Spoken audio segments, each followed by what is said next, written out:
pagi, Assalamualaikum warahmatullahi wabarakatuh, dan salam sejahtera bagi kita sekalian. Perkenalkan, nama saya Tommy Wawor, sebagai dosen di Fakultas Ilmu Kesehatan Universitas Nasional, Program Studi Keperawatan.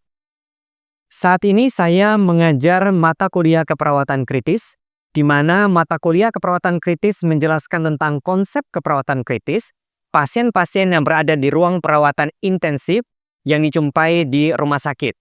Saat ini saya akan memberikan pengajaran kepada mahasiswa bagaimana penanganan ataupun bagaimana tata laksana keperawatan yang harus dilakukan pada pasien-pasien dengan keperawatan kritis. Mata kuliah ini memiliki beban SKS sebanyak 4 SKS, di mana terdiri dari 3 teori dan 1 praktikum. Proses pembelajaran dilakukan secara full on-site yang didapat pada semester genap. Metode yang saya gunakan pada pembelajaran keperawatan kritis adalah dengan ceramah, praktikum, maupun diskusi. Untuk ceramah, saya memberikan pengajaran di kelas secara onsite dan praktikum kita lakukan di ruang laboratorium keperawatan gawat darurat dan kritis, di mana untuk pasiennya diganti dengan manikin untuk pada pasien-pasien dengan keperawatan kritis. Untuk teknik diskusi, saya memberikan tugas kepada mahasiswa, di mana mahasiswa membuat grup-grup kecil, dibagi menjadi beberapa grup, dan mereka akan membuat makalah dan juga PowerPoint. Dan pada waktu pelaksanaan untuk perkuliahan, mahasiswa akan memberikan penjelasan lewat makalah dalam berupa PowerPoint. Untuk penilaian mahasiswa, saya sudah menjelaskan di dalam RPS di pertemuan awal, di mana ada beberapa penilaian. Yang pertama adalah penilaian sikap. Ya, ini adalah 10%. Yang kedua adalah kehadiran mahasiswa 20%, dilanjutkan dengan penilaian ujian tengah semester 30%, dan ujian akhir semester adalah 30%. Sehingga total seluruh daripada penilaian adalah 100%. Sedangkan capaian pembelajaran mata kuliah dalam keperawatan kritis ini yang pertama, mahasiswa mampu menerapkan filosofi, konsep holistik, dan proses keperawatan kritis. Yang kedua, mahasiswa mampu melakukan simulasi asuhan keperawatan dengan kasus kritis terkait gangguan berbagai sistem pada individu dengan memperhatikan aspek legal dan juga etis. Yang ketiga, mahasiswa mampu melakukan simulasi pendidikan kesehatan dengan kasus kritis terkait gangguan berbagai sistem pada individu dengan memperhatikan aspek legal dan juga etis. Yang keempat, mahasiswa mampu mengintegrasikan hasil-hasil penelitian ke dalam asuhan keperawatan dalam mengatasi masalah yang berhubungan dengan kasus kritis terkait berbagai sistem. Yang kelima, mahasiswa mampu melakukan simulasi pengelolaan asuhan keperawatan pada individu dengan kasus kritis terkait berbagai sistem dengan memperhatikan aspek legal dan juga etis. Dan keenam, melaksanakan fungsi advokasi pada kasus kritis terkait berbagai sistem. Dan yang ketujuh, mahasiswa mampu mendemonstrasikan kegawatan pada kasus kritis sesuai dengan standar yang berlaku dengan berpikir kreatif dan juga inovatif, sehingga menghasilkan pelayanan yang efisien maupun efektif. Berikut saya sudah buatkan video mata kuliah keperawatan kritis pertemuan ketiga tentang asuhan keperawatan pada klien tentang shock. Baik, selamat pagi. Assalamualaikum warahmatullahi wabarakatuh. Waalaikumsalam warahmatullahi wabarakatuh. Gimana kabarnya hari ini? Baik, sebelum kita mulai pembelajaran kita pada pagi hari ini, mari kita berdoa menurut agama dan keyakinan kita masing-masing agar supaya semuanya dalam keadaan sehat dan sukses untuk kedepannya. Berdoa dimulai.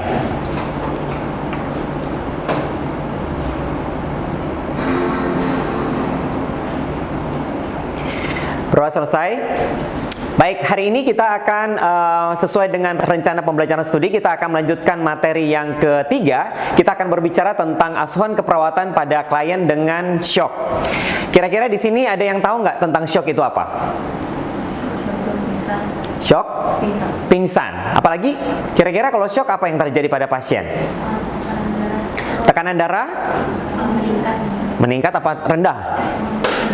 Shock berarti kan, oh artinya kok dia tiba-tiba shock. Kira-kira apa yang terjadi pada pasien? Peredaran darahnya Peredaran darahnya bermasalah gitu ya. Ada lagi yang berbicara tentang shock? Nah, sesuai dengan RPS kemarin ya, tujuannya adalah kita mahasiswa itu mampu untuk memahami ya shock itu apa, jenis-jenis shock itu seperti apa, tanda dan gejala itu seperti apa, dan juga kurang lebih patofisiologinya seperti apa sampai kita mendapatkan diagnosa keperawatan ya. Diagnosa keperawatan harus kita dapat. Baik. Yang materi yang pertama adalah kita lihat bahwa pendahuluan. Shock itu adalah suatu kondisi hilangnya volume darah ya. Kita tahu bahwa ada terjadi penurunan perfusi jaringan maupun organ. Jadi sirkulasi darah yang terjadi menyebabkan terjadi namanya penurunan daripada fungsi organ. Nah, jadi yang kita lihat berarti kalau kita berbicara tentang shock, kira-kira organ apa yang terganggu? Jantung dan kan kita kalau kita jantung itu ada paketnya. Jadi bukan hanya jantung saja, jantung dan pembuluh darah. Jadi itu satu paket hemat tuh, jantung dan pembuluh darah. Kan kita tahu organ kita ada otak, hati gitu ya, ada namanya paru-paru gitu ya. Tetapi kalau kita bicara tentang namanya shock, berarti kita berbicara tentang sirkulasi darah, berarti organ yang mempengaruhi adalah jantung dan pembuluh darah. Oke, kita lanjutkan ya. Jadi organ yang mempengaruhi adalah jantung dan pembuluh darah. Nah, ada kira-kira yang tahu sirkulasi darah? Kita sudah pelajari ini semester-semester sebelumnya ya. Jantung, peredaran darah seperti apa? Kita tahu bahwa jantung adalah organ yang paling penting dalam tubuh kita yang sifatnya sebagai pompa, memompakan darah ke seluruh tubuh. Nah, kita berbicara tentang peredaran darah. Darah dari seluruh tubuh akan masuk ke jantung melalui vena cava superior dan vena cava superior dan inferior, dan akan tertampung di atrium kanan. Dari atrium kanan darah dipompakan ke ventricle kanan melalui katup tricuspidalis. Dari ventricle kanan darah dipompakan ke paru-paru gitu ya, melalui arteri pulmonalis, melalui katup di paru-paru terjadi proses difusi. Apa tuh difusi? Pertukaran oksigen maupun karbon dioksida. Darah akan kembali lagi ke jantung melalui vena pulmonal dan akan tertampung di atrium kiri. Dari atrium kiri darah dipompakan ke ventricle kiri melalui katup mitral atau bicuspidalis, dan dari ventricle kiri darah dipompakan ke seluruh tubuh melalui aorta, melalui katup aorta. Nah, itu yang disebut dengan namanya peredaran darah. Nah, yang harus paling penting yang kita harus pelajari bahwa pada asuhan keperawatan pada pasien dengan namanya shock harus tahu nih peredaran darah. Saya ulangi lagi secara jelas bahwa darah dari seluruh tubuh akan masuk melalui vena cava superior dan inferior dan akan tertampung di atrium kanan. Dari atrium kanan darah akan dipompakan ke ventricle kanan melalui katup tricuspidalis. Dari ventricle kanan darah dipompakan ke paru-paru kiri dan paru-paru kanan melalui vena pulmonal, arteri pulmonal, melalui katup pulmonal. Di paru-paru terjadi proses difusi, pertukaran oksigen maupun karbon dioksida. Darah akan kembali lagi melalui 4 buah vena pulmonal kiri dan kanan dan akan tertampung di atrium kiri. Dari atrium kiri ke ventricle kiri, dari ventricle kiri pergi ke seluruh tubuh. Itu dengan sebut namanya peredaran darah. Jadi secara keseluruhan jantung itu dibagi menjadi 4 bagian. Atrium kanan, atrium ventricle kanan, atrium kiri, dan ventricle kiri. Nah, ini disebut dengan namanya jantung, dan sendiri namanya anatomi maupun fisiologi daripada jantung. Nah, selanjutnya apa yang menjadi penyebab atau etiologi daripada shock ya. Jadi kalau kita katakan shock adalah penyebab utamanya, yang pertama adalah kehilangan darah dalam jumlah yang banyak. Kira-kira kalau darah dalam jumlah yang banyak ini pada pasien-pasien apa nih? Atau klien-klien seperti apa? Kecelakaan. Apalagi? Bukan hanya kecelakaan, apalagi ya kalau tahu ternyata darahnya banyak yang keluar. Kira-kira apa? Selain daripada kecelakaan, terjadi namanya trauma, terjadi namanya perdarahan gitu ya, diakibatkan kecelakaan, kira-kira apa? Itu kan dari luar ya. Kalau dari dalam kira-kira apa yang terjadi? Kalau terjadi perdarahan yang cukup banyak.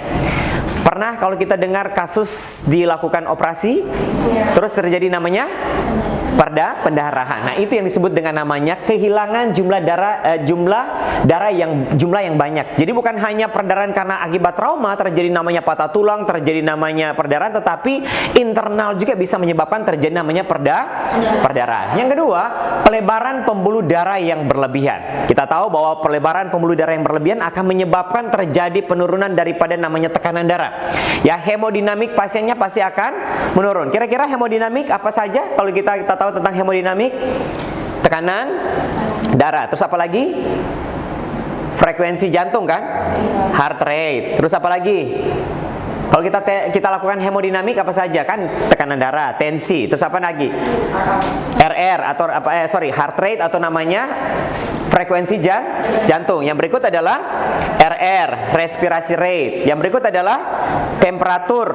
Yang terakhir adalah saturasi oksigen. Nah, ini yang disebut dengan namanya hemodinamik awal atau dasar yang kita kita periksa kepada pasien untuk menentukan apakah pasien ini stabil atau tidak. Nah, itu yang disebut dengan namanya pelebaran darah yang berlebihan. Jadi penyebab utama daripada shock selain kehilangan jumlah darah yang banyak adalah pelebaran pembuluh darah yang berlebihan. Nah, ini yang disebut dengan manifestasi klinis atau tanda dan gejala yang terjadi pada pasien.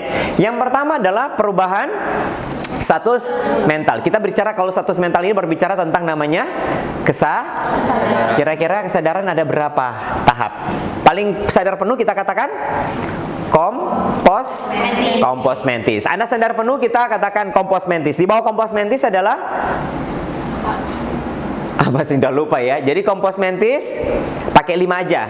Jadi kompos mentis yang kedua adalah somnolen. Di bawah somnolen adalah sopor. Di bawah sopor adalah soporokoma dan terakhir adalah koma. Kita pakai yang 5 tingkat kesadaran. Ulang, yang paling sadar penuh yang disebut dengan namanya kompos mentis, yang kedua adalah somnolen, yang ketiga sopor, yang keempat soporokoma dan koma. Ini adalah 5 tingkat kesadaran. Jadi kalau pada pasien dengan shock ya, waktu Anda menangani pasien dengan shock tiba-tiba pasien mulai tidur. Nah, berarti itu sudah mengarah kepada somnolen. Itu salah satu kriteria bahwa pasien itu sudah mengarah kepada shock. Yang kedua adalah pasien kulit dan ekstremitas dingin. Rata-rata kalau kita pegang pasien, kita pegang apanya? Ekstremitas ya. Kita pengen tahu apa sih ekstremitas itu? Kita akralnya ya. Akralnya apa yang kita harus dapatkan? Hangat atau dingin. Kalau dingin berarti berbicara tentang apa nih? Kalau kita bicara tentang dingin berarti sirkulasi darah sampai ke bagian perifernya sudah mulai terganggu. Jadi kalau yang kita mau dapatkan secara normal kalau kita pegang, Anda mungkin pegang kiri dan kanan teman gitu ya. Akralnya apa? Hangat harusnya ya. Kalau dingin biasanya apa yang terjadi kalau dingin? Kena AC. Apalagi di temperatur yang dingin gitu ya. Anda berada di puncak, dingin. Anda berada di Bogor gitu ya, dingin. Berarti akral kita, ekstremitas kita ikutkan gitu, tapi belum tentu Anda terjadi namanya shock. Gitu ya. Jadi pemikiran seperti itu. Jadi yang kalau kita melakukan namanya pemeriksaan kepada pasien, yang kita dapatkan harusnya pasien itu akralnya hangat. Berarti sirkulasi darahnya baik gitu ya. Oke, yang berikut adalah kalau kita cek namanya CRT. Apa tahu nggak CRT? CRT, capillary refill time. Gimana cara pemeriksaannya? Pencet bagian mana? Bagian ujung perifer, kuku nih ya. Kita pencet ya, harus lepaskan dalam waktu 2 detik, normalnya kurang dari 2 detik. Jadi pada waktu kita pencet kita lepas 1, 2. Kalau kurang dari 2 detik berarti capillary refill time-nya normal. Jadi kalau dia memanjang, contoh kita pencet terus kita hitung 1, 2 lebih dari 2 detik berarti kita mengatakan CRT-nya memanjang. Berarti terjadi namanya gangguan sirkulasi. Anda boleh cek di mana saja, Anda boleh cek. Contoh ada namanya orang tua di rumah atau ada namanya pasien-pasien yang Anda temukan di samping Anda gitu. Terus Anda cek, pengen tahu sirkulasi darahnya bagus. Yang paling simpel adalah kita melakukan pemeriksaan namanya capillary refill time. Artinya untuk pengisian ulang di bagian perifer itu bisa terjadi kurang dari 2 detik. Kalau lebih dari 2 detik, jadi maksudnya kita pencet kan pucat. Terus kita hitung 2 detik masih pucat, berarti ini disebut dengan namanya CRT-nya memanjang. Berarti ada terjadi gangguan sirkulasi. Yang keempat ya, jadi yang pertama tadi terjadi penurunan kesadaran, yang kedua tadi ada terjadi namanya akralnya dingin. Yang ketiga CRT-nya memanjang. Itu tanda-tanda shock ya. Saya ulang. Jadi yang pertama adalah penurunan kesadaran atau kesadarannya menurun. Yang kedua adalah akralnya dingin kalau pada pasien dengan shock. Yang ketiga CRT-nya memanjang. Yang keempat dia bilang adalah MAP-nya rendah. Pernah dengar nih MAP? Apa tuh MAP? MAP, mean arterial pressure, gitu ya. Mean arterial pressure atau rata-rata tekanan darah. Dia ada rumus sistol tambah 2 diastol dibagi 3. Ini rumusnya.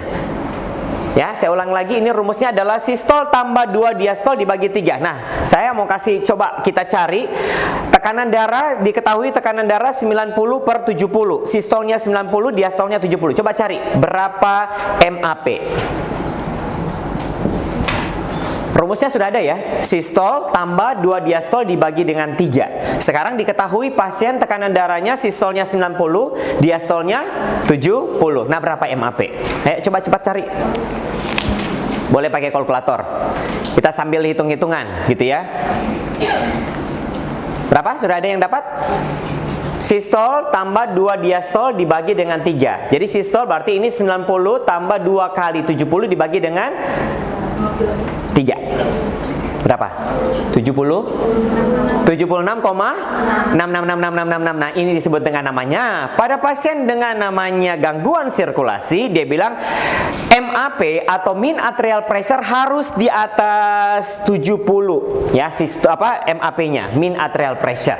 Ya, paham ya? Jadi kalau kita tensi, jadi bukan hanya tahu bahwa pasien shock itu bukan cuma kita lihat tensinya di atas 100. Normalnya harus di atas 100. 90 pun harusnya dalam keadaan normal. Kalau kita cek pulsasinya, akralnya hangat gitu ya, pasiennya sadar penuh, 90/70 harusnya normal. Jadi jangan langsung berpikir bahwa kurang dari 100 pasiennya sudah pasti terjadi hipotensi.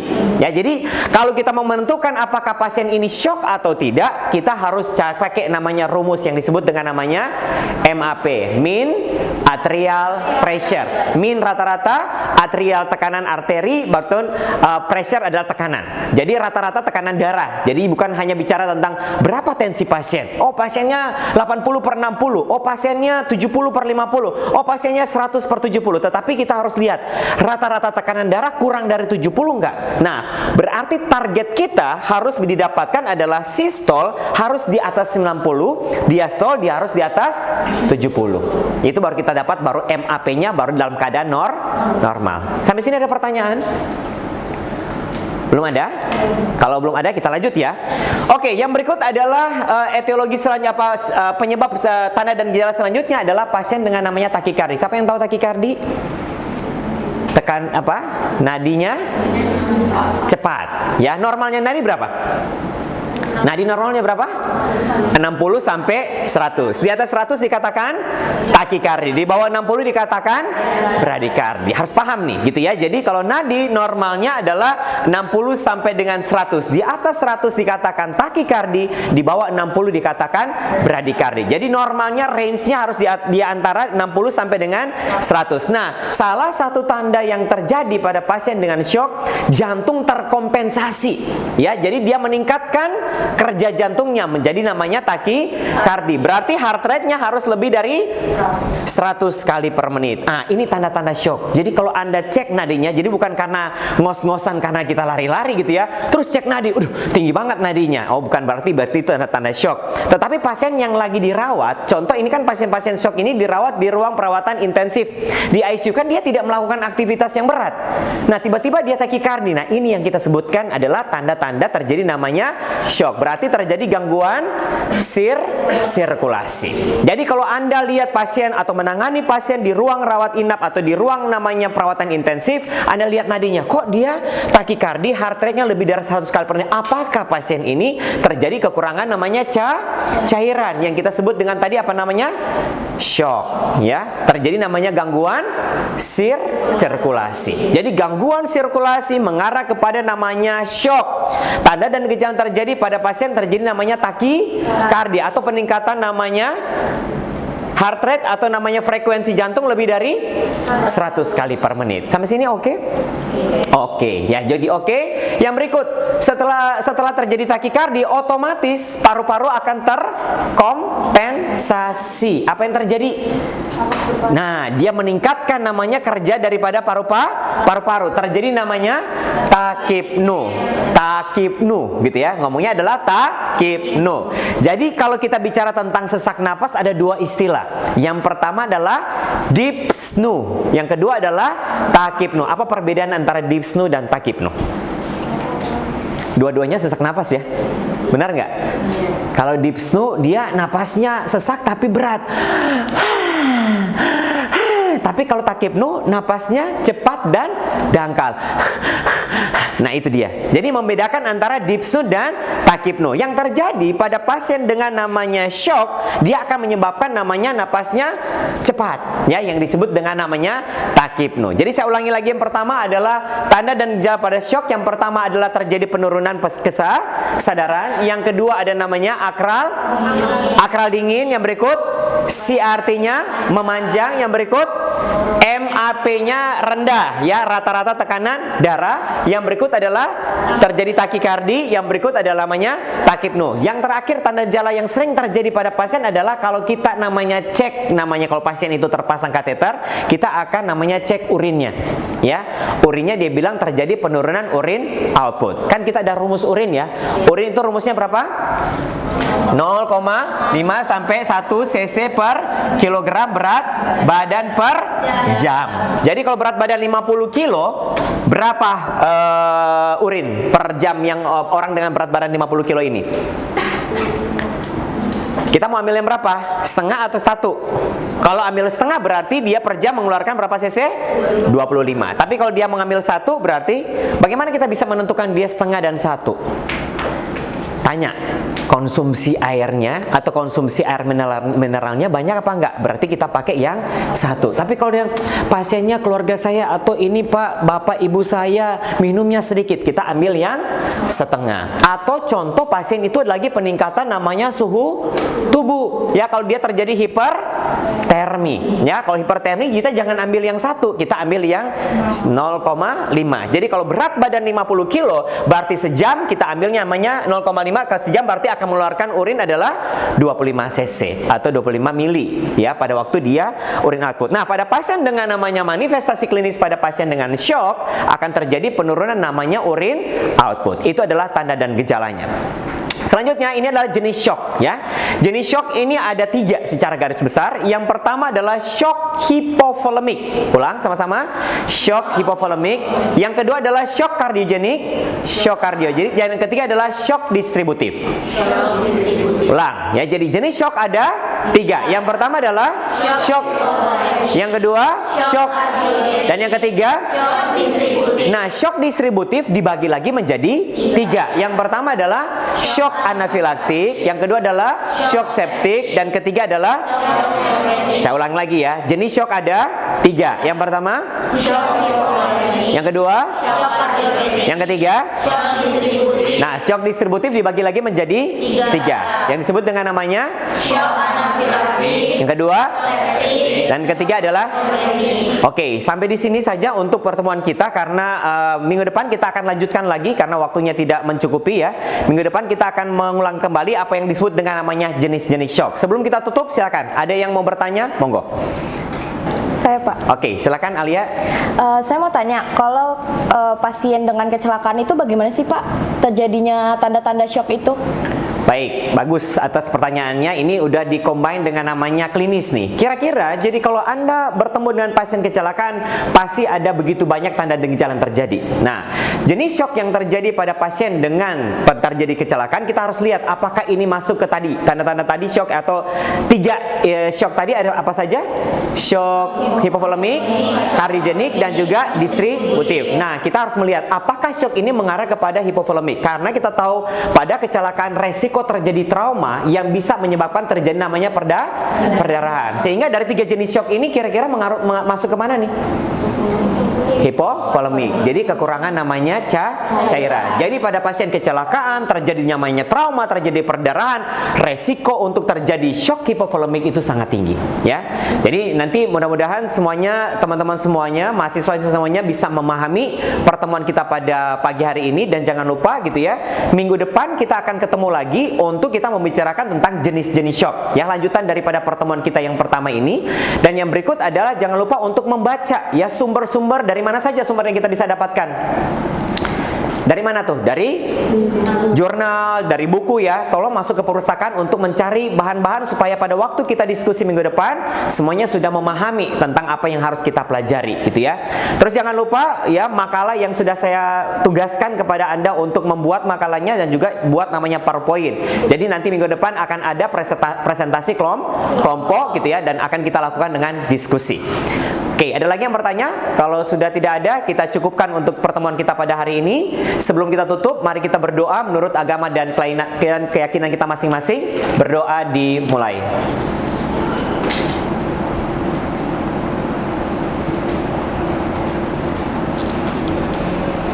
Berdoa selesai. Baik, terima kasih atas pertemuan kita pada pagi hari ini. Mudah-mudahan kedepannya akan lebih baik lagi. Saya tutup untuk pertemuan kita. Selamat pagi. Assalamualaikum warahmatullahi wabarakatuh. Waalaikumsalam warahmatullahi wabarakatuh. Demikian video dari mata kuliah keperawatan kritis ini saya buat. Semoga bisa bermanfaat untuk mahasiswa kedepannya. Sekian, selamat pagi. Assalamualaikum warahmatullahi wabarakatuh.